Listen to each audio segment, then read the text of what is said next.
أشرقت نفسي بنور من فؤادي حينما رددت يا رب العباد. أعوذ بالله من الشيطان الرجيم. بسم الله الرحمن الرحيم.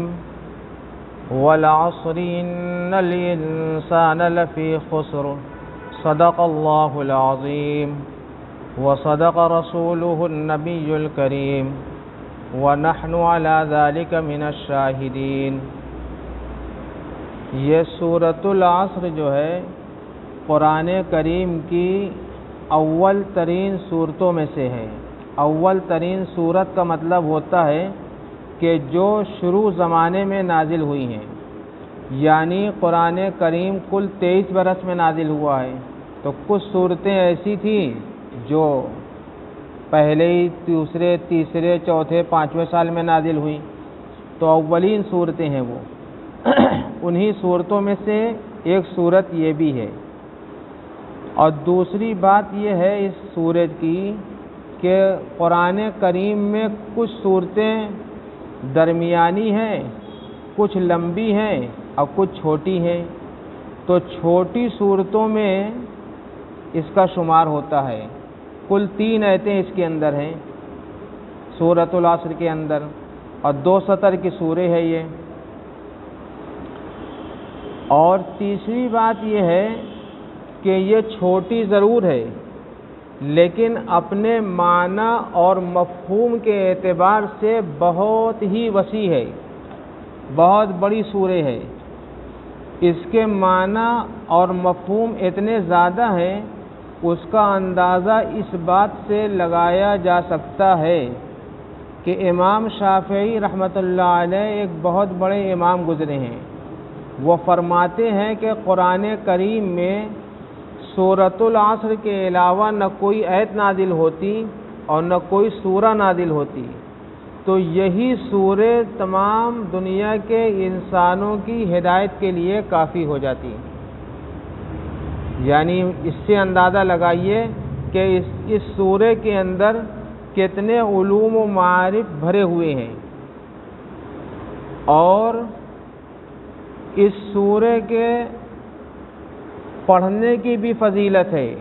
حدیث پاک میں آتا ہے جو شخص اس سورہ کی تلاوت کیا کرے گا اللہ تعالیٰ اس کی مغفرت فرما دیں گے.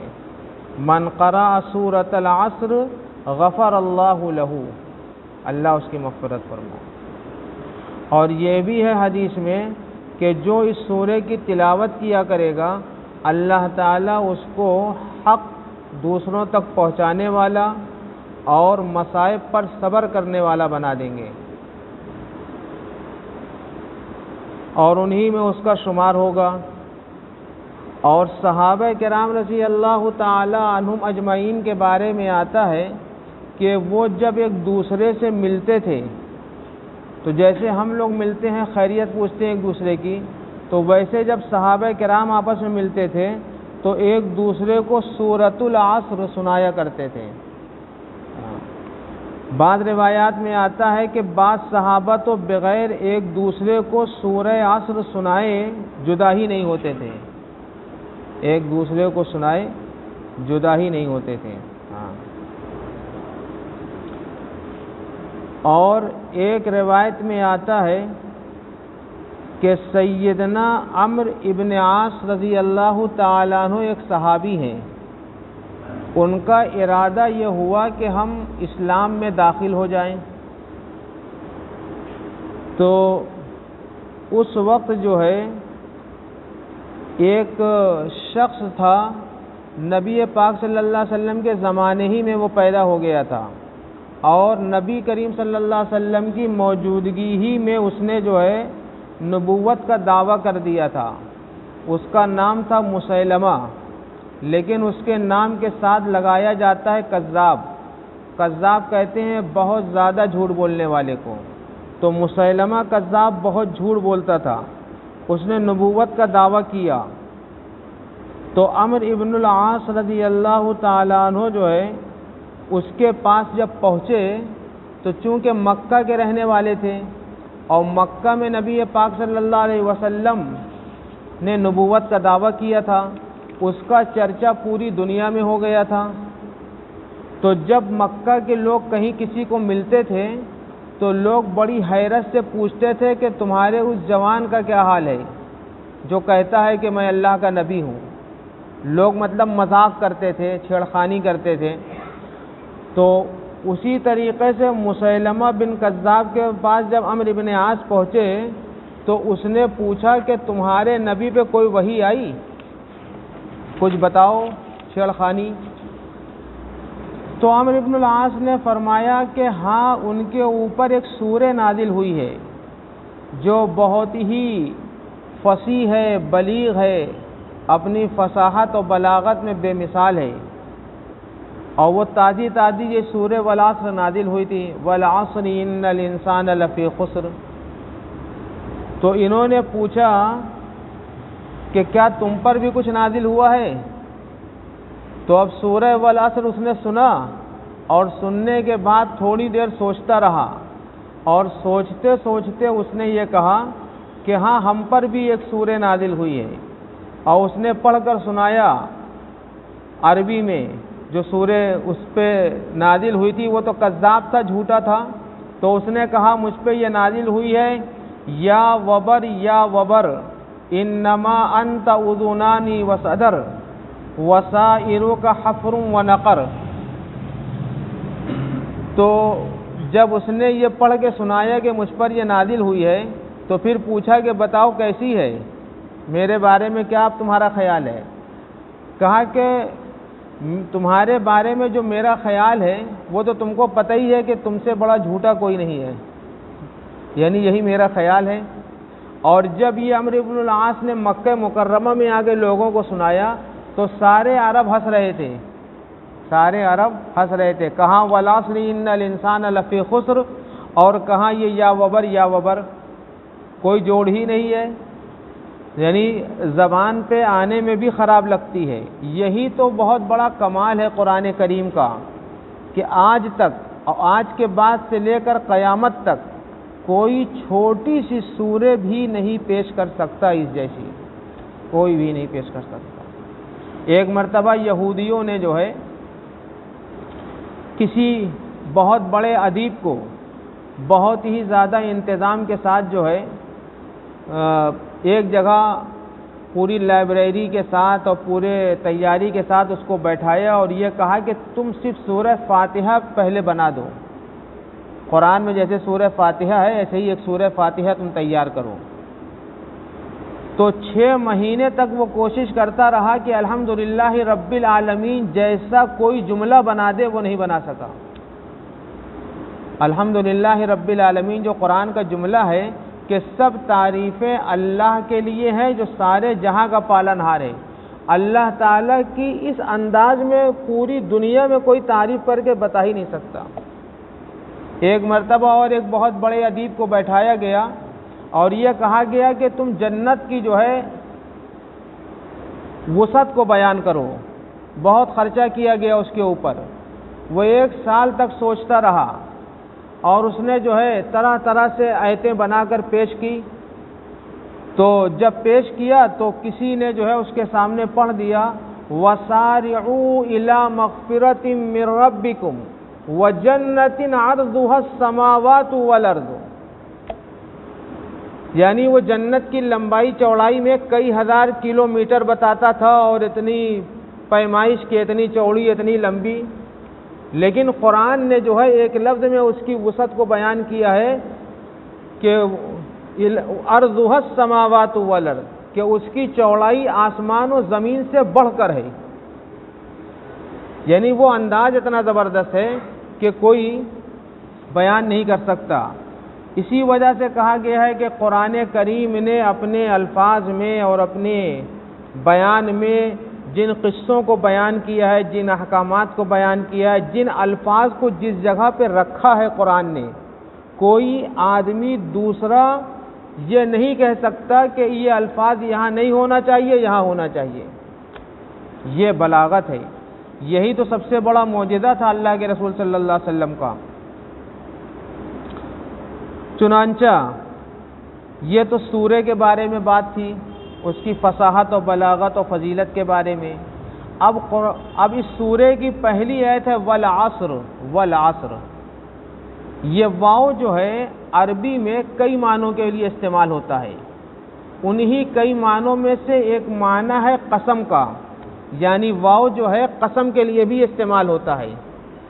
چنانچہ آپ نے کبھی سنا ہوگا اگر عرب گئے ہوں گے کہ عرب میں لوگ واللہ بہت کہتے ہیں، واللہ واللہ، تو واللہ کا مطلب ہوتا ہے اللہ کی قسم، ورب الکعبہ کے معنی کعبہ کے رب کی قسم، وبیت اللہ، اللہ کے گھر کی قسم۔ تو واو جو ہے قسم کے لیے آتا ہے۔ اللہ تعالیٰ نے بھی اپنی کتاب قرآن کریم میں واو کے ذریعے بہت سی جگہ پہ قسم کھائی ہے، اور یہ بھی اللہ تعالیٰ نے قرآن کریم میں کیا ہے کہ سورہ جو شروع کی ہے بہت سی وہ واو کے ذریعے قسم کھا کر ہی شروع کی ہے۔ چنانچہ والعصری قسم ہے زمانے کی، والضحیٰ قسم ہے چاش کی، والسماء قسم ہے آسمان کی، والسماء ذات البروج قسم ہے آسمان کی۔ تو اس طرح اللہ تعالیٰ نے مفسرین نے لکھا ہے کہ 15 صورتیں ایسی ہیں جو اس حرف واو کے ذریعے قسم سے شروع ہوتی ہیں، 15 صورتیں، اور 2 صورتیں اور ہیں جو فلا اقسم سے شروع ہیں۔ تو اللہ تعالیٰ نے جن صورتوں کے شروع میں قسم کھائی ہے انہی صورتوں میں سے ایک سورہ والعصر ہے۔ اب سوال یہ پیدا ہوتا ہے کہ اللہ تعالیٰ نے کیوں قسم کھائی ہے؟ بھائی مشہور یہی ہے کہ قسم جو کھایا جاتا ہے وہ اس لیے کھایا جاتا ہے تاکہ انسان اپنے بارے میں یہ بتا سکے کہ میں جھوٹا نہیں، میں سچا ہوں، اس لیے قسم کھائی جاتی ہے۔ اور یہی قسم آسمان پر ابلیس نے کھائی تھی، اسی قسم کے دھوکے میں آ گئے تھے حضرت آدم اور حضرت حوا علیہم الصلاۃ والسلام۔ تو قسم جو ہے یہ کھائی جاتی ہے کسی بات کو مؤکد کرنے کے لیے، تاکید کرنے کے لیے، پختہ کرنے کے لیے۔ ایک تو اس لیے قسم کھایا جاتا ہے، اور ایک اس لیے قسم کھایا جاتا ہے کہ مخاطب جو ہے ہمارے اوپر شک نہ کرے، تو ان 2 مقصد سے کھایا جاتا ہے۔ اور اللہ تعالیٰ کو ان دونوں میں سے کسی کی ضرورت نہیں ہے، کسی کی ضرورت نہیں ہے۔ اللہ تعالیٰ کا حکم ہی تاکید کے لیے کافی ہے، اور پھر اللہ تعالیٰ پہ کون شک کر سکتا ہے؟ اللہ تعالیٰ تو سب سے زیادہ سچے ہیں، خود قرآن میں ہے وَمَنْ أَصْدَقُ مِنَ اللَّهِ حَدِيثًا وَمَنْ أَصْدَقُ مِنَ اللَّهِ قِيلًا، کہ اللہ سے زیادہ سچی بات کون کہہ سکتا ہے؟ اور اللہ سے زیادہ سچا کوئی اس لیے بھی نہیں ہو سکتا کیونکہ قسم میں جو جھوٹ بولا جاتا ہے وہ اپنی ذاتی غرض اور مفاد کے لیے بولا جاتا ہے، اور اللہ تعالیٰ کا کسی مخلوق کے ساتھ کوئی مفاد وابستہ نہیں ہے۔ ساری مخلوق اللہ کی محتاج ہے اور اللہ کسی کے محتاج نہیں ہے۔ ہم سب کا مفاد اللہ سے جڑا ہے، لیکن اللہ تعالیٰ کا مفاد ہم میں سے کسی کے ساتھ نہیں جڑا ہے۔ کوئی اللہ کی عبادت نہ کرے، پوری کائنات جو ہے عبادت نہ کرے اللہ کی، تو اللہ تعالیٰ سب سے بے نیاز ہے، اللہ الصمد۔ تو یہ ایک بہت بڑی دلیل ہے کہ اللہ کی قسم میں نہ ملاوٹ ہو سکتی ہے، نہ کسی بات میں ملاوٹ ہو سکتی ہے، اس لیے کہ اللہ تعالیٰ کا کسی کے ساتھ مفاد وابستہ نہیں ہے۔ پھر اللہ تعالیٰ کے قسم کھانے کی وجہ کیا ہوتی ہے؟ اور وہ بھی اللہ تعالیٰ جو قسم کھاتے ہیں وہ مخلوق کی قسم کھاتے ہیں بہت سی جگہ۔ اللہ تو خالق ہے، اس نے سب کو پیدا کیا ہے۔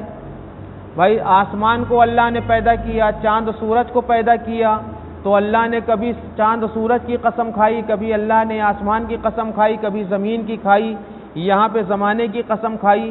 تو یہ سب اللہ کی مخلوق ہیں، تو اللہ اپنے مخلوق کی قسم کیوں کھاتے ہیں؟ علماء نے لکھا ہے، مفسرین نے لکھا ہے کہ اس کی 3 بڑی وجہ ہے، کئی وجہ ہے لیکن 3 بڑی وجہ ہے۔ ان میں سے ایک وجہ تو یہ ہے کہ اللہ تعالیٰ جن چیزوں کی قسم کھاتے ہیں وہ اللہ تعالیٰ کی قدرت بیان کرنے کے لیے بہت واضح ہوتی ہے، یعنی اس سے اللہ تعالیٰ کی قدرت کو بڑی آسانی سے سمجھا جا سکتا ہے۔ مثال کے طور پہ اگر اللہ تعالیٰ کو انسان سمجھنا چاہے تو اللہ نے قسم کھائی آسمان کی، تو آسمان ایک ایسی چیز ہے، اللہ کی ایک ایسی مخلوق ہے کہ پوری کائنات مل کر آسمان نہیں بنا سکتی۔ اللہ تعالیٰ نے صبح کے وقت کی قسم کھائی ہے، پوری کائنات مل کے صبح کے وقت کو پیش نہیں کر سکتی ہے، سمجھ میں؟ اللہ نے زمانے کی قسم کھائی ہے، والعصر، تو زمانہ یہ اللہ تعالیٰ کے ہاتھ میں ہے۔ زمانے کے اندر جو ہے صبح بھی ہے، شام بھی ہے، دن بھی ہے، رات بھی ہے، ہفتہ بھی ہے، سال بھی ہے، صدی بھی ہے، یہ سب اللہ کی قدرت ہے، اور انسان کے بس میں اس میں سے کچھ بھی نہیں ہے۔ سمجھ میں آ رہی بات؟ کچھ نہیں انسان کے بس میں۔ تو اللہ تعالیٰ کے قدرت پر دلالت کرنے میں جو چیزیں بڑی واضح ہوتی ہیں ان کی اللہ تعالیٰ اکثر قرآن کریم میں قسم کھاتے ہیں اس مخلوق کی۔ دوسرے جس کا نفع بہت زیادہ ہوتا ہے، آسمان کا نفع بہت زیادہ ہے، زمین کا نفع بہت زیادہ ہے، سورج کا نفع بہت زیادہ ہے، چاند کا نفع بہت زیادہ ہے، زمانے کا نفع بہت زیادہ ہے، یہ سب چیزیں ایسی ہیں کہ جس سے ہر انسان فائدہ اٹھاتا ہے، جانور، نباتات، جمادات، حیوانات، انسان سب اٹھاتے فائدہ اس سے۔ اور تیسری چیز یہ ہے کہ اگر غور و فکر کیا جائے جن چیزوں کی اللہ نے قسم کھائی ہے، جس مخلوق کی اللہ نے قسم کھائی ہے، اگر اس مخلوق کے اندر کوئی غور و فکر کرے تو اللہ تعالیٰ کی توحید کا وہ اقرار کر لے، اللہ تعالیٰ کی وحدانیت یعنی اس کے اکیلے ہونے کو پہچان لے گا۔ ایسی چیزوں کی اللہ تعالیٰ قسم کھاتے ہیں زیادہ تر۔ تو معلوم یہ ہوا کہ جن چیزوں کی اللہ نے قسم کھائی ہے ان چیزوں میں ہمیں اور آپ کو سب کو کیا کرنا چاہیے؟ غور و فکر کرنا چاہیے کہ کیوں کھائی ہے، اس میں کیا فائدہ ہے، اس سے اللہ تعالیٰ کی قدرت کو دیکھے، اس سے اللہ تعالیٰ کی وحدانیت کو کیا کرے؟ پہچانے۔ اور بعض لوگوں نے یہ بھی کہا ہے کہ العصر سے زمانہ نہیں مراد ہے بلکہ عصر کی نماز مراد ہے، یعنی والعصری کا مطلب ہے وصلاۃ العصری، کہ قسم ہے عصر کے نماز کی۔ اور کسی مفسر نے یہ بھی کہا ہے کہ اس سے مراد عصر کے وقت کی ہے، یعنی ووقت العصری، عصر کے وقت کی قسم، کیونکہ عصر کے بعد جو مغرب سے پہلے کا وقت ہوتا ہے وہ بڑا قیمتی وقت ہوتا ہے۔ تو بعض مفسرین نے یہ بھی کہا ہے، لیکن صحیح قول یہی ہے کہ یہاں پہ والعصر سے مراد زمانہ ہے۔ اور اللہ تعالیٰ جو ہے قسم کھا کر آگے کوئی اہم بات بیان فرماتے ہیں، قسم کھا کر کوئی اہم بات بیان فرماتے ہیں۔ چنانچہ جو ہے اللہ تعالیٰ فرما رہے ہیں دوسری آیت میں کہ ان الانسان لفی خسر، کہ تمام انسان نقصان میں ہے، گھاٹے میں ہے، تمام انسان۔ قسم کھائی پہلے زمانے کی اور پھر فرمایا کہ سب کے سب نقصان میں ہے، سب کے سب۔ یہ انسان جو ہم اور آپ ہیں، اس کے لیے قرآن میں 3 طرح کے الفاظ استعمال ہوتے ہیں، ایک تو بشر اور دوسرے بنی آدم۔ اللہ نے یا بنی آدم کئی جگہ قرآن میں فرمایا ہے، بشر بھی فرمایا ہے اللہ تعالیٰ نے، اور جو ہے کہیں کہیں انسان فرمایا ہے۔ تو یہاں پہ انسان بیان فرمایا کہ ان الانسان لفی خسر، کہ سب انسان خسارے میں ہے۔ یہ جو خسر ہے نا، خسر کا لفظ قرآن میں کئی جگہ آیا ہے، اور اللہ تعالیٰ نے بہت جگہ فرمایا ہے کہ فی الدنیا والآخرہ وہو فی الخاسرین، کہ وہ دنیا میں اور آخرت میں نقصان اٹھانے والوں میں ہے۔ تو علماء نے لکھا ہے کہ خسر کے مقابلے میں فلاح بولا جاتا ہے. فلاح کے معنی آتے ہیں دنیا کی کامیابی اور آخرت کی کامیابی. ایسے ہی خسر کے معنی ہوں گے دنیا کا بھی نقصان اور آخرت کا بھی نقصان. تو معلوم یہ ہوا اللہ تعالیٰ فرما رہے ہیں کہ تمام کے تمام انسان دنیاوی نقصان میں بھی ہیں اور اخروی نقصان میں بھی ہیں، دونوں نقصان میں ہیں. تو اس سے دونوں طرح کا نقصان مراد ہے. قرآن میں ہے وَكَانَتْ مِنَ الْخَاسِرِينَ. حضرت جو ہے لوط علیہ السلام کی بیوی جو ہے وہ آپ پر ایمان نہیں لائی، اور جب عذاب آیا تو عذاب میں سارے لوگوں نے، قوم نے نقصان اٹھایا، تو وہاں پہ جو ہے ان کے بارے میں بھی کہا گیا کہ وَكَانَتْ مِنَ الْخَاسِرِينَ. تو بہرحال خاسر کے معنی آتے ہیں نقصان اٹھانے والا، خسر کے معنی ہے نقصان کے. اب اللہ رب العزت نے اس نقصان سے 4 لوگوں کو الگ کیا ہے. 4 لوگوں کو. نمبر 1 جو ایمان لے آئے وہ نقصان میں نہیں ہے. نمبر 2 جو اچھا عمل کرے. نمبر 3 جو اللہ کے دین کو دوسروں تک پہنچائے. اور نمبر 4 دین کے پہنچانے میں، دین کی دعوت دینے پر، دین کی دعوت دینے کے علاوہ اس پر استقامت اختیار کرنے میں، یعنی دین پر ثابت قدم رہنے میں جو مصائب کا سامنا کرنا پڑے اس پہ صبر کرے، خود بھی صبر کرے اور دوسروں کو بھی صبر کی کیا کرے، تلقین کرے. تو یہ 4 قسم کے لوگ ایسے ہیں جو دنیا میں بھی نقصان سے محفوظ ہیں اور آخرت میں بھی نقصان سے کیا ہے، محفوظ ہیں. اب یہ جو 4 چیزیں ہیں نا، تو ان 4 چیزوں کا انشاءاللہ تعالی بیان روزانہ ہوگا. ایک دن ایمان کا، دوسرے دن عمل صالح کا، اور تیسرے دن تواصوا بالحق کا، اور چوتھے دن تواصوا بالصبر کا. اب آخری بات یہ یاد کر لیجئے کہ یہ جو قسم ہے، یہ اللہ تعالیٰ جو قسم کھاتے ہیں وہ مخلوق کو آگے آنے والی بات کو سمجھانے کے لیے کہ وہ سمجھ جائے. تو اب ان 4 چیزوں کے سمجھنے کے لیے ابھی سے آپ لوگ تیاری کریے کہ سمجھنا ہے.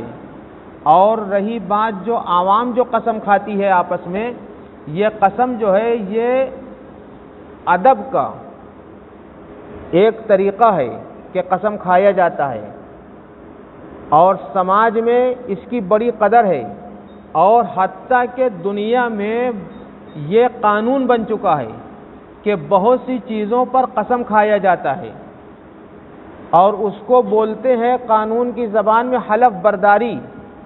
جو لوگ MLA MP بنتے ہیں وہ حلف برداری کا عمل کرتے ہیں. ہم نے سنا ہے کچھ لوگوں سے، کہاں تک صحیح ہے نہیں معلوم، کہ جو لوگ ڈاکٹری حاصل کرتے ہیں، ڈاکٹری کا پیشہ اختیار کرتے ہیں، تو ان سے بھی قسم لیا جاتا ہے. جو لوگ فوج میں جاتے ہیں ان سے بھی قسم لیا جاتا ہے کہ وہ ملک کے ساتھ کسی طرح کی خیانت نہیں کریں گے. ڈاکٹروں سے قسم لی جاتی ہے کہ وہ عوام کے ساتھ خیانت نہیں کریں گے. تو بہرحال قسم کی بڑی اہمیت ہے، اس لیے یہ نہ کبھی سوچا جائے کہ جو قسم کھائی گئی ہے وہ بلا وجہ کھائی گئی ہے. قسم کی ایک اہمیت ہے ہر سماج میں، ہر قانون میں، ہر ملک میں. البتہ یہ ہے کہ قسم کا غلط استعمال نہیں کرنا چاہیے.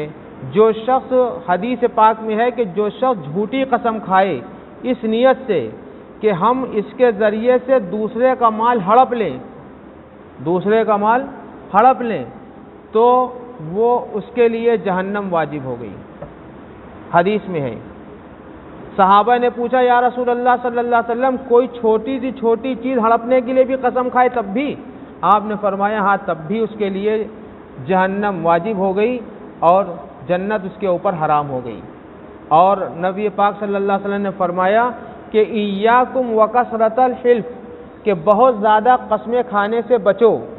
اور جو تاجر لوگ تجارت کرتے ہیں اس میں تجارت میں جھوٹی قسم کھاتے ہیں، ان کو بھی اس جھوٹی قسم سے بچنا چاہیے.